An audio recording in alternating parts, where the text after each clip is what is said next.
చూడు, దుఃఖపడేవారు ధన్యులు, వారు ఓదార్చబడతారు. చూడండి, ఒకవేళ దీనిడిగానే ఉన్నావేమో, దీనిరాలిగా ఉన్నావేమో, ప్రభు వద్ద నువ్వు ప్రార్థన చేసి దుఃఖపడుతూ ఉన్నావేమో, దుఃఖపడిన వారిని ఆయన ఏం చేస్తానంటున్నారో తెలుసా? ధన్యులుగా మిమ్మల్ని నేను చేస్తాను. ఎందుకో తెలుసా? నా మీద నువ్వు ఆధారపడి ఉన్నావు నా కుమారుడా, నా కుమార్తె, గనక నీ దుఃఖమని నేను ఆనంద భాసముగా నేను మార్చబడని నేను. పరిశుద్ధాత్మ దేవుడు మనతో మాట్లాడుచు ఉన్నారు. పరిశుద్ధాత్మ దేవుడి మీద మనం ఆధారపడే వారిగా, పరిశుద్ధాత్మ ప్రభు వైపు మనం చూసేవారిగా, ఓ దేవా నీ ఒక ఆత్మ ద్వారాగా నన్ను బలపరచు, నీ ఆత్మ ద్వారాగా నన్ను, ఎందుకంటే నన్ను సంధించే ప్రభా, నేను బలహీనునయ్యా, బలహీనరాలనయ్యా, జ్ఞానం లేని వాడినయ్యా, జ్ఞానం లేని దానినయ్యా, నీ ఆత్మ ద్వారాగా నన్ను నడిపించు ప్రభు అని ఎవరైతే పరిశుద్ధాత్మ దేవుడి మీద ఆధారపడి ఉంటారో వారికి దేవుడి ఆత్మే నడిపిస్తుందంటే. అందుకని ఇక్కడ నువ్వు బలహీనుడు కావచ్చు, బలహీనరాలు కావచ్చు, నీకు ఆస్తి లేకపోవచ్చు, అందరూ నేను తృణీకరించవచ్చు, కానీ నువ్వు దేవునికి ఇష్టమైన కుమార్తెకి ఇష్టమైన కుమార్తె ఉన్నప్పుడు నిన్ను ధన్యురాలిగా నేనే చేస్తాను, ధన్యుడిగా నేనే చేస్తానని ప్రభు సెలవిస్తూ ఉన్నారు. ఒకవేళ ప్రభు మీద నువ్వు ఆధారపడి ఆయన అడిగినప్పుడు నీకు కొన్ని దినములు, కొన్ని సంవత్సరములు జరిగినా, నీ జీవితంలో కార్యము జరగకపోయినా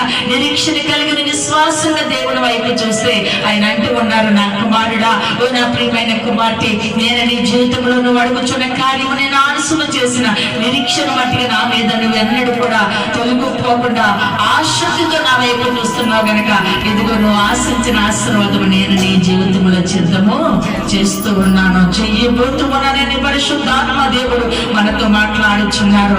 ఎందుకో తెలుసా? మన జీవితం అంతా కూడా, మన బ్రతుకు దినములన్నీ కూడా మరి ఎవరి చేతిలో మన జీవితం ఉందంటే మన జీవం కలిగిన దేవుడు మనం ఆరాధిస్తున్న ప్రభువారి చేతిలోనే మనం శంకబడి ఉన్నాం, ప్రభువారి చేతిలోనే మనం ఉన్నాము గనక ఆయన ఏది చేయాలన్న మన జీవితంలో ఆయన చిత్తమ తప్ప నీ ఎత్తు మూరడు నువ్వు పెంచుకోలేవు, నీ తల ఎత్తికి నలుపుగానే తెలుపుగానే నువ్వు చేసుకోలేవని ఆత్మదేవుడు సెలవిస్తూ ఉన్నారు. గనక నువ్వు పరిశుద్ధాత్మ దేవుడి మీద ఆధారపడుతూ పరిశుద్ధాత్మ దేవునితో నువ్వు సహవాసము చేస్తూ ఓ దీర్ఘాలుగా నువ్వు ఉన్నావని అవసరతలు అక్కర్ల కోసం దేవుని సన్నిధానంలో నువ్వు దినదినమైన పాదాల వద్దకు వచ్చి మొరపెట్టి దుఃఖముతో నువ్వు మొరపెట్టుచున్నప్పుడు ఇదిగో దీనులైన వారి ధన్యులు, పరలోక రాజ్యం వారిది, దుఃఖపడుచున్న నేను ధన్యుడిగా ధన్యురాలిగా చేస్తానని ప్రభు సెలవిస్తూ ఉన్నారు. హల్లెలూయా, హల్లెలూయా. ఎందుకో తెలుసా? మనం దుఃఖించేది ఎవరి దగ్గర దుఃఖించాలంటే నువ్వు నిత్యమునే రంధ్రము నీ గుడారములను బలిపీఠము కట్టుకుని ప్రభుతో నువ్వు సావాసం చేస్తే నీ దుఃఖములను ఆయన నాట్యముగా చేస్తానని ప్రభు సెలవిస్తూ ఉన్నారు.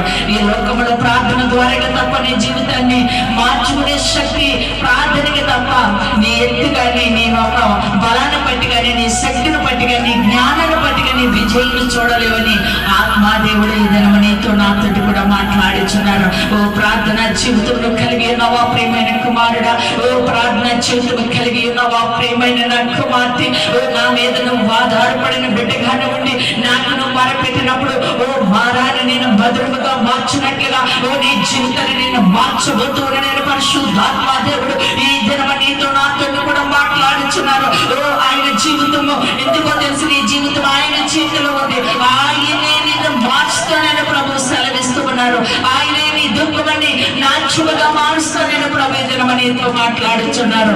కనుక ఆయన మాట్లాడుచున్న మాటలు పరిశుద్ధాత్మ దేవుడు ఇదిగో నీతో నాతో మాట్లాడుచున్నారు. కనుక ఈ దినమును ఆయన మీద ఆధారపడి నీ హృదయము ఆయన వైపు త్రిప్పుకుని నిరీక్షణతో విశ్వాసించు, ఆయనే నిన్ను దుఃఖమని తొలగిస్తానని ఈ దినము నీతో మాట్లాడుచున్నారు ఆయన.